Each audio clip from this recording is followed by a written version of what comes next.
What a glorious time the month of July is for us. Not only are we in the middle of summer, all our students are in the middle of their vacation, but probably in a month or so from now, you'll be back in school. Isn't that good news? Kinda. But we do have good news. The weather is fine for us, thank God. We have Eucharist, thank God.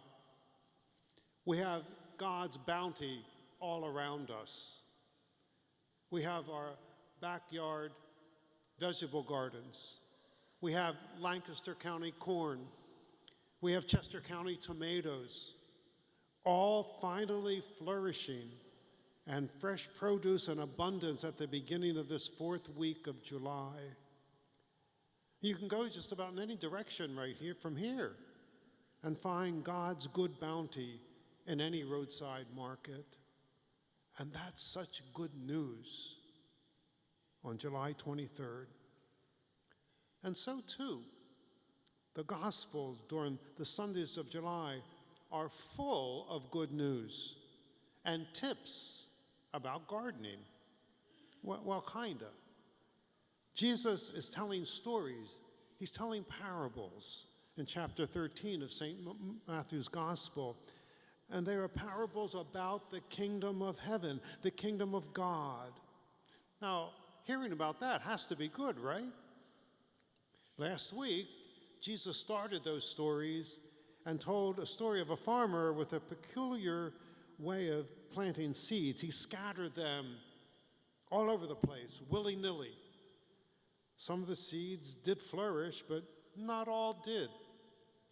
I think his planting method of scattering seed would drive an Amish farmer crazy. You look at any of these fields around us, very straight, proper rows of corn or soybean or tomatoes or any crop. Perfect. In today's story, Jesus assures that the farmer who planted good seed was wheat. But when it started to grow, there were lots of weeds intermingled with the wheat. So Jesus warns, well, don't pull up the weeds, not yet. And what you think are weeds, because you might be pulling up the wheat as well. Leave it be. Jesus says, leave them alone. You just have to live with weeds and wheat together in the garden and wait for the harvest. Now, could you imagine your vegetable garden? What would it look like if you did that? Let those weeds go until the end? It'd be pretty messy, wouldn't it? When we hear Jesus say the kingdom of heaven is like that, and we say, how can that be? The kingdom of heaven, because we think at times the kingdom of heaven is up there. How can that be messy up there? And it is up there, but the expanse of the kingdom of heaven is here. God's kingdom begins here on earth, as Jesus points out, and wherever God is present, that's where his kingdom is. Wherever God's rule is established, that's where the kingdom of God is. The kingdom is an environment. It is a situation where God's values prevail. And these values include truth and love and compassion and forgiveness and service and a sense of human solidarity, respect for one another, dignity for all people. Those are values that Jesus showed us in his teaching and in his ministry. There are weeds and wheat that can grow together in the kingdom of heaven. And it seems that the kingdom of heaven is not the perfect world where everything is wonderful. And we might wonder, well, why didn't Jesus make it wonderful? Why didn't Jesus make it better? Why didn't he fix it? Why didn't he right the wrongs or wipe out evil or solve the thorny problems of life and make it wonderful for us to live here on planet Earth? Why not make the kingdom a kingdom of goodness and perfection? Why not make the church a place of saints only? Why not make the world a better one that we see and experience? And Jesus cautions us and says, it's hard for us to distinguish weeds from wheat. And we must be careful to judge which is which, or perhaps not judge at all. That's not our job. God does that. That's the harvest, God's time. Hence, Jesus tells us the story today.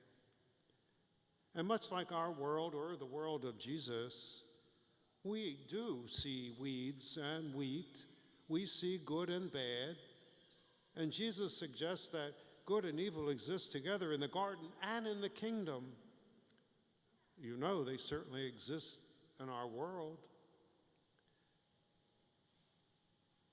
and in our lives sometimes as well. It's God's job to separate the good from the bad, the weeds from the wheat, and the righteous from the sinner.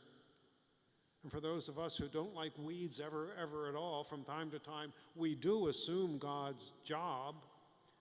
We determine who are weeds and who are wheat, and we'd rather weed them out of our lives, all the bad stuff. We don't have the patience to wait for God to do his job because we are certain that they are weeds and they will never be any good because we've already tried them, we've already judged them, we've already pushed them out. But God says, wait.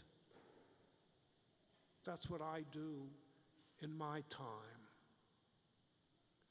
You know, it was some years ago that Pope Benedict XVI cautioned us all about that and the kingdom of God.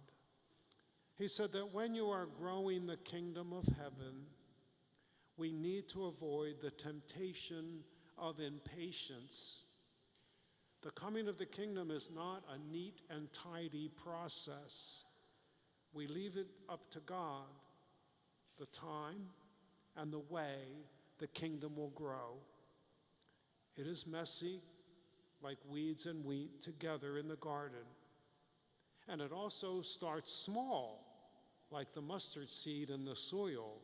And it also is blended and part of its environment like yeast in a mass of dough. So says Jesus. So what are we to do?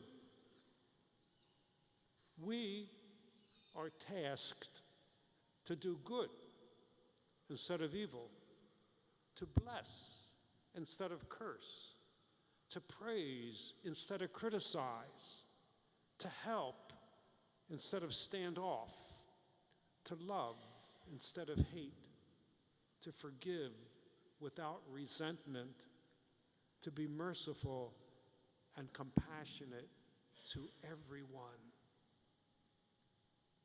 Wow. So much to do and such hard work for the kingdom of God. So, we continue to pray, thy kingdom come, thy will be done.